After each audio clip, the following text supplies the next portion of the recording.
পানি শুকানোতে অনেক কষ্ট আছে বুঝছেন। আটকে গেলে 2-4 ঘন্টায় মানে বোট ছুটাতে পারে না। দেখে মনে হতে পারে মাঠের মাঝে অযত্নে পড়ে আছে একটি পল্টন, কিন্তু তা নয়। এটি রাঙামাটি লঞ্চঘাট। কাপ্তাই হ্রদে অস্বাভাবিকভাবে পানি কমে যাওয়ায় ঘাটটির এই অবস্থা। কাপ্তাই হ্রদের সৃষ্টির ৬২ বছর পার হলেও হয়নি কোনো ড্রেজিং। উজান থেকে নেমে আসা পলি জমা হয়ে দেখা দিয়েছে নাব্য সংকট। বিদ্যুৎ উৎপাদনের জন্য অল্প পরিমাণ ছাড়তে হচ্ছে পানি। অন্যদিকে স্বাভাবিক বৃষ্টিপাত না হওয়ায় ব্যাহত হচ্ছে নৌ যোগাযোগ। এতে চরম ভোগান্তির পাশাপাশি বেড়েছে নিত্য প্রয়োজনীয় পণ্যের পরিবহন ব্যয়। পানি বিদ্যুৎ কেন্দ্রের তথ্যমতে বর্তমানে হ্রদে ৭৮ এমএসএল পানি থাকার কথা থাকলেও রয়েছে ৭২ এমএসএল।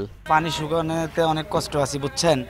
আমরা আসা যাওয়া করতে পারতেছি না। বোট বাইজে পরে থামিয়ে থামিয়ে জায়গায় জায়গায় নামা লাগে, ঠেলা লাগে। আটকে গেলে 2-4 ঘন্টায় মানে বোট ছুটাতে পারে না। যখন পানি থাকে 3 ঘন্টা আসা যায়, এখন 6 থেকে 6.5 ঘন্টা লাগে। কর্তৃপক্ষের কাছে জোর দাবি জানাচ্ছি, তারা যেন দ্রুত ড্রেজিং করে এই নৌপথটাকে রক্ষা করার জন্য।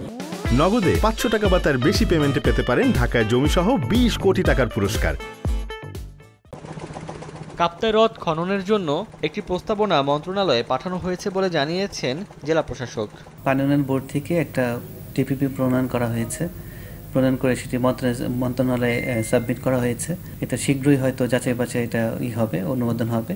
অনুমোদন হওয়ার পরে হয়তো সেটি বাস্তবায়িত একনেকে যাবে এবং একনেকে অনুমোদনের পর সেটা তো বাস্তবায়নের দিকে যাবে। রাঙামাটির বাঘাইছড়ি, লংগদু, বরকল, জোড়াছড়ি ও বিলাইছড়ি এই 5 উপজেলার 4 লাখ মানুষের যোগাযোগের একমাত্র মাধ্যম এই নৌপথ। সময় সংবাদ, রাঙামাটি।